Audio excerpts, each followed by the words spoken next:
אמר לי שהוא ראה את הפרק האחרון של המומינים, ובפרק האחרון רואים את סנופקין מעשן כאילו, ובעצם מבינים שהוא עזה את כל הסדרה הזאת. וואלה, אז מה זה מסביר הכל? אני שמעתי גרסה אחרת. אני שמעתי שמאיה הקטנה דחפה לו משהו לכוס באיזה מועדון.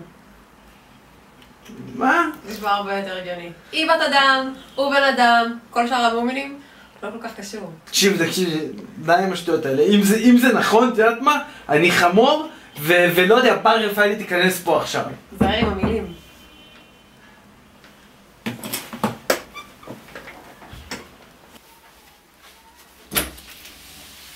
היי, שלום. תודה רבה.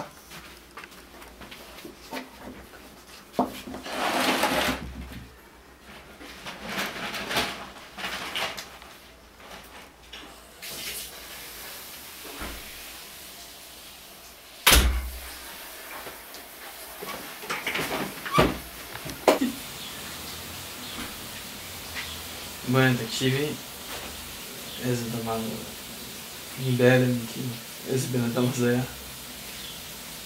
הזוי.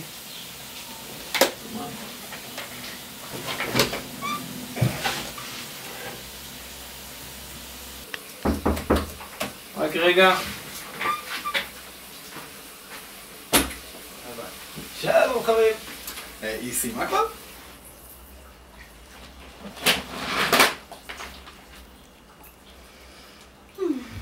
Thank you. Bye, bye, bye, bye.